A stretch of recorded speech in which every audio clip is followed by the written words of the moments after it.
Bismillahirrahmanirrahim. Assalamu alaykum, hurmatli ko'ruvchilar. Istiqlol kundalik xabarlarimizni ko'rishinglarni qarshılaymiz. Men Abdullah Yalqun. Programmamizda vatanimiz Sharq Turkiston va dunyo kun tartibidagi eng muhim xabarlarni huzuringizga sunamiz. Qaynamsiz diqqatinglar ekranimiz bo'lsin.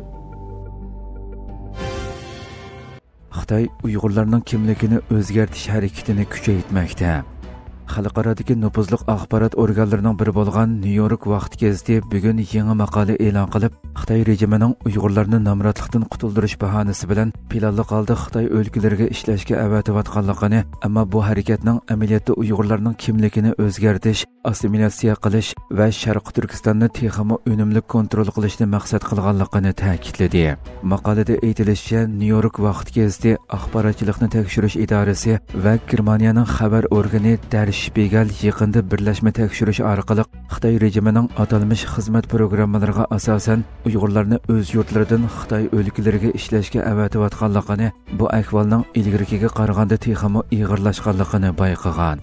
Mazkur tekshirishda Xitoy o'lkalaridagi 5 kasbga aloqador 70 necha zavodda ishlayotgan Uyg'ur ishchilar iz qo'g'lab tekshirilgan. Ular Xitoy zavodlarida nurg'unlagan danglik markalar uchun majburiy emgakka selinayotgan bo'lib, mutaxassislarning mo'ljallashicha bu programmalarda tumanlagan Uyg'urlar Xitoy o'lkalariga yo'tkalgan. Xitoyning tor va axborot sohasini qattiq kontrol qilishi sababli majburiy emgakka selinayotgan Uyg'urlarning hozirgi sharoiti aniq bo'lmasa-mu, Birlashgan Davlatlar Tashkilotining emgak mutaxassislari, akademiklar va inson huquqlari faoliyatchilari bu programmalarning majburlash xarakterlik ekanligini ta'kidlashgan. Maqolada Uyg'urlarni Xitoy o'lkalariga surgun qilib emgakka selishning amaliyotda Xitoy rejimining Uyg'ur kimligini qayta qurib chiqishdagi muhim vositasiga aylanganligi, yana bir tarafdan bu orqali jazo lageri va turmalarga qamalgan Uyg'urlarni kontrol qilish maqsadiga yetganligi qayd qilingan. Mazkur maqolada yana 2018-yili Nankay universitetidagi Xitoy tadqiqotchilari yozgan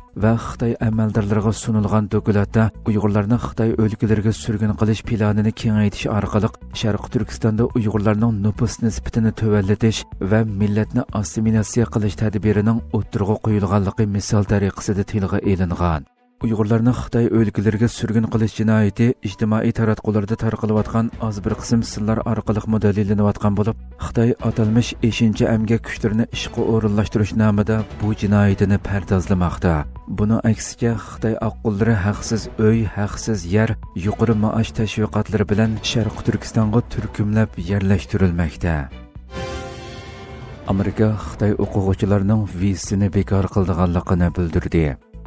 Amerika hukumati zo'r kuch bilan Xitoy o'quvchilarining vizasini bekor qilganligini e'lon qilgan bo'lib, bu keskin qaror Xitoylarni andishiga soldi.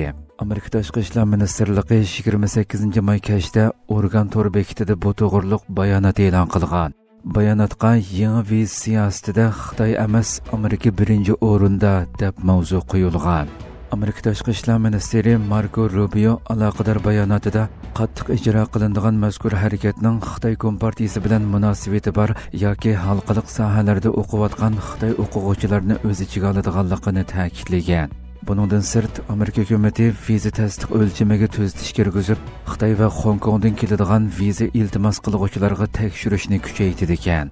Bu qaror e'lon qilinishidan bir necha kun burun Tashqi ishlar ministri Marco Rubio Amerikaning har qaysi davlatlaridagi elchixonalari va konsulxonalariga buyruq tushirib, o'quvchi vizasining 100 turini uchirish ishlarini vaqtincha to'xtatqizgan.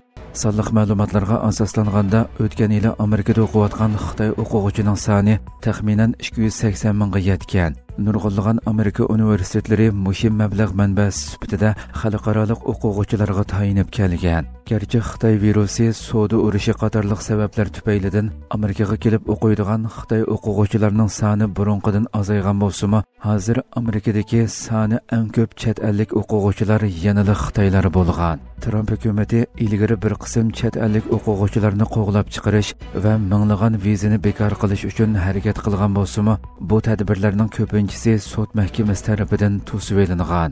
Amerika hukumatining bu keskin qarori Xitoy o'quvchilarini andishiga solgan bo'lib, ular o'qishini davomlashtira olmasligidan, unvon ola olmasligidan andisha qilishga boshlagan. Xitoy Tashqi ishlar ministrligi tunugun bu vaqtdagi savolga javob berib, ma'arif aloqasi va ilmiy hamkorlikning to'salg'iga uchramaslig'i kerakligini, Amerika hukumatini xalqaro o'quvchilarning qonuniy huquqi va manfaatini qo'g'dashga chaqiradiganligini da'vo qildi. Braziliya adliya organi BYD ustidan arz sundi. Braziliya adliya xodimlari Xitoyning tokliq avtomobil ishlab chiqaruvchi shirkati BYD va uning ikki huddigar shirkatini odam atkazchiligi va qulluqqa o'xshab ketadigan emgak sharoiti haqida arz sundi. BBC'ning 28 maydagi xabarida bildirilishicha, Braziliyaning ommaviy emgak taftish ishxonasi bayonot e'lon qilib, nomsiz shikoyatlar asosida tekshirish boshlagandan buyon 220 Xitoy ishchini qutqizganligini oshkorlagan. Mazkur ishchilar qulluqqa o'xshab ketadigan intayin nachar sharoitda ishlagan va yashagan bo'lib, erkin harakat qilishi cheklangan, pasportlari tortib olingan, maoshining ko'p qismi tutib qilingan. Undan boshqa ular yana xalqaro odam atkazchiligi vositasi bilan Braziliyaga elib kelingan deb qaralgan. Navbatda ular Braziliya doiralari tomonidan Xitoyga qaytarilgan. BYD shirkati bu haqda ifoda bildirib, Braziliya doiralarining tekshirishiga moslashadiganligini, shirkatning insoniy huquqlarni qo'g'dash, xalqaro qonun nizomlariga rioya qilish jihatda kuch chiqarib kelganligini da'vo qilgan. Xitoyning tokliq avtomobil magnatiga aylangan BYD shirkati navbatda baho jihatdagi ustunligi bilan ko'plagan davlatlarning tokliq avtomobil bozorini egallamoqda. BYD shirkati yana Uyg'ur majburiy emgakiga chetishliq bo'lib, xalqaro inson haqlarini ko'zitish tashkiloti bultur 2-oyda e'lon qilgan bir dokumentida BYD qatorliq xalqaro avtomobil shirkatlarini ta'minlash zanjirida Uyg'ur majburiy emgaki mavjud bo'lishdan saqlanmaganligi bilan ayblagan edi. Dokumentda Sharq Turkistondagi Alyomin ishlab chiqaruvchi Xitoy shirkatlarining Xitoy rejimi qo'llagan emgak kuchlarini yo'tkash planidagi ishchilarni qabul qilganligini isbotlaydigan paketlarning borligi BYD qatorliq shirkatlarning bu materiallarni setib olib ishlatganligi qayd qilingan edi. Ukraina Rossiyaning hujumlariga javob qaytaradiganligini ta'kidladi. Ukraina prezidenti Volodymyr Zelenskiy Ukrainaning uchquchisiz havo apparati va boshqariladigan bomba ishlab chiqarishni ko'paytganligini, Rossiyaning hujumlariga mos qadamda javob qaytaradiganligini bildirdi.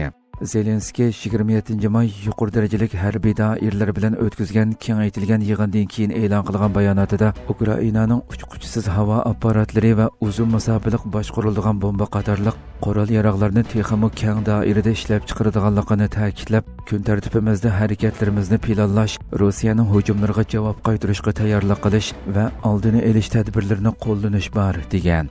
Zelenskiy Yevropa davlatlari bilan yangi kelishim loyihalarining tayyorlanayotganligini, bu kelishimlardagi maqsadning asosligi uchquchisiz havo apparatlari sistemalari va uzun masofalik boshqariladigan bomba qatorliq qurol-yarog'larni Ukrainada ishlab chiqarish uchun mablag' jalb qilish ekanligini eskartgan. Ukraina va G'arb ittifoqdoshlarining 30 kunlik shartsiz urush to'xtatish taklifini rad qilgan Rossiya oldingi hafta juma kechasidan dushanba atigangacha yuzlagan uchquchisiz havo apparatlari orqali Ukrainaga hujum qilgan edi. Trump Suriyaga yangi vakil tayinladi.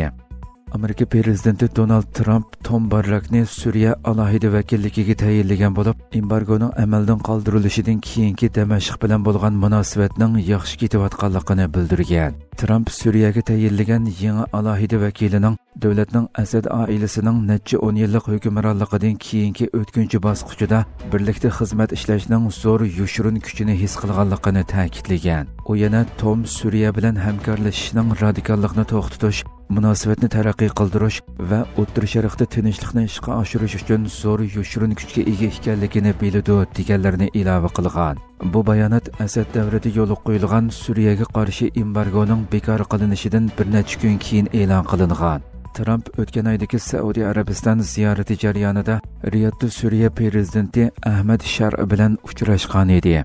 Bu Amerika va Suriya rahbarlari o'rtasida 25 yildan buyon o'tkazilgan tunji tarixiy uchrashuv bo'lib qolgan edi. Hurmatli ko'ruvchilarimiz, shuna qilib bugungi xabarlarimiz mush yerda oxirlashdi. Atigi programmamizni ko'rishgacha omon bo'linglar. Assalomu alaykum va rahmatulloh.